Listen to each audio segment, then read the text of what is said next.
hi students, my name is Rahul Kumar. Okay, I am a faculty of physics at Motion. ठीक है. So मुझे लगता है ये 2 लाइन काफ़ी है मेरे इंट्रोडक्शन के लिए. बाकी मेरा काम मेरा नाम बना ही देगा. ठीक है, आई बिलीव ऑन दैट. तो मैं यहाँ पर आज जो है ये नहीं बताऊँगा कि कोई क्वेश्चन कैसे करते हैं या कोई टॉपिक नहीं पढ़ाऊँगा. मैं जस्ट मैकेनिक्स, बिकॉज बहुत सारे स्टूडेंट्स मैकेनिक्स को लेकर के बहुत ज़्यादा टेंस रहते हैं. उनको नहीं पता रहता है कि कौन सा फॉर्मूला कहाँ लगाए, किस अप्रोच को फॉलो करें. तो मैं जस्ट थोड़ा सा आपको एक हिंट देना चाहता हूँ या मैं एक थोड़ी सी नॉलेज देना चाहता हूँ कि आप जब किसी मैकेनिक्स के क्वेश्चन को करने के लिए रेडी होते हो तो आप उसको सोचें कैसे, है ना. वो क्या प्रोसेस होना चाहिए आपके माइंड में, है ना. किस तरीके से आप उसको क्वेश्चन को टैकल कर सके या उसको सोल्व कर पाए. ठीक है ना. एवरी क्वेश्चन और every problem of mechanics can be solve by only 2 approach. Okay, तो आपकी 2 अप्रोच से कोई भी प्रॉब्लम आप किसी भी तरीके की, वो चाहे तो ग्रेविटेशनल फोर्स से जुड़ी हो, कोई भी हो, ठीक है ना, वो इन 2 अप्रोच से सोल्व हो सकती है. हो जाएगी, सकती नहीं है, बिल्कुल होगी, डेफिनेटली होगी. ठीक है. तो Newton's law and conservation law.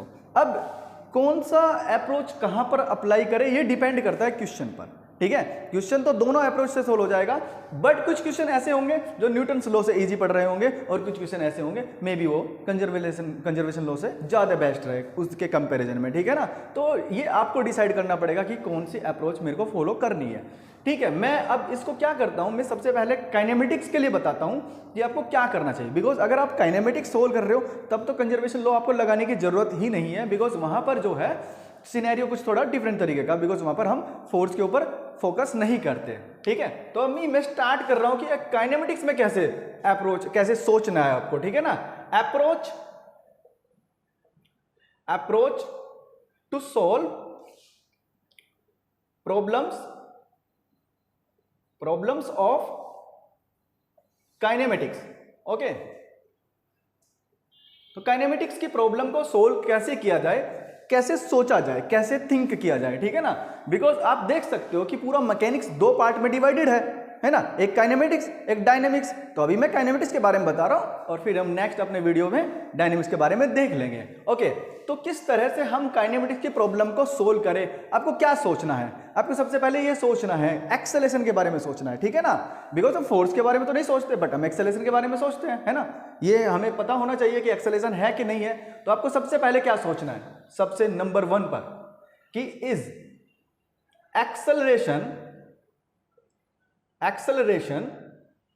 Is 0. क्या एक्सेलरेशन 0 है. तो सबसे पहले आपको यह सोचना है कि क्या एक्सेलरेशन 0 है. ठीक है. उसके बाद आपको क्या सोचना है, उसके बाद आपको सोचना है is acceleration is non zero. अगर 0 नहीं है तो क्या हो सकता है. 0 नहीं है तो 2 केस होंगे. नंबर ए, या तो एक्सेलरेशन कांस्टेंट होगा, है ना, एक्सेलरेशन इज कांस्टेंट, या फिर दूसरा केस क्या होगा, एक्सेलरेशन वेरिएबल होगा, है ना. तो ऐसे अपने माइंड में सोचना है आपको कि एक्सेलरेशन 0 है क्या. अगर आपको जवाब मिल गया कि हाँ एक्सेलरेशन 0 है तो आपको क्या अप्लाई करना पड़ेगा. तो मैं इधर लिख देता हूं. ठीक है ना. If acceleration is 0 then only apply this formula. किस फॉर्मूले को अप्लाई करना पड़ेगा आपको, v equals to dx upon dt, या फिर आप लिखोगे v equals to x upon t, है ना. जो सिंपल वही फॉर्मूला है.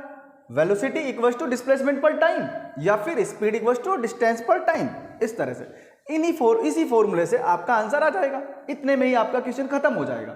ठीक है. ओके. अगर मान लीजिए आपका एक्सेलरेशन 0 नहीं है, नॉन जीरो है, और आप ये मान करके चलिए, मतलब मान करके नहीं, क्वेश्चन में दिया हुआ होगा कि आपका एक्सेलरेशन मान लो कांस्टेंट है. If acceleration is constant, acceleration अगर कांस्टेंट है, देन अब आप क्या करोगे. अब आपके पास 3 इक्वेशन है. ठीक है. एक तो ये वाली इक्वेशन है v equals to u plus at. दूसरी कौन सी इक्वेशन है, s equals to ut plus half 8t²। तीसरी इक्वेशन कौन सी है, v² equal to u² plus 2as।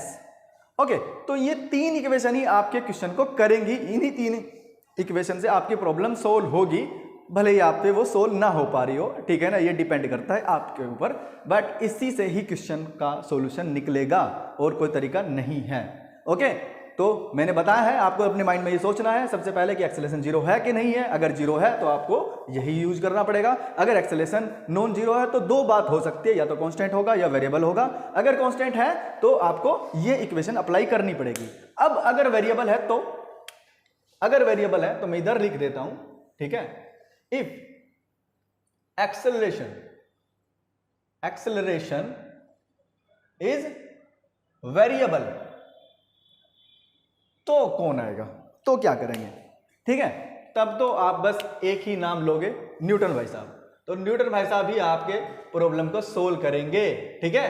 तब आपको F बराबर ma यूज करना है, ठीक है। तो एक छोटा सा एक मैंने इंट्रोडक्शन दिया, जस्ट इंट्रोडक्शन दिया इस चीज का कि क्या किस तरीके से आपको प्रॉब्लम को सोल्व करना है, कैसे आपको अपने माइंड में सोचना है क्वेश्चन करने से पहले, ठीक है। क्योंकि इस तरह से अगर आप सोचोगे तो आपको पता चलेगा कि कौन सा फॉर्मूला कहां अप्लाई करना है और आपकी प्रॉब्लम सोल्व होगी, डेफिनेटली सोल्व होगी, ठीक है।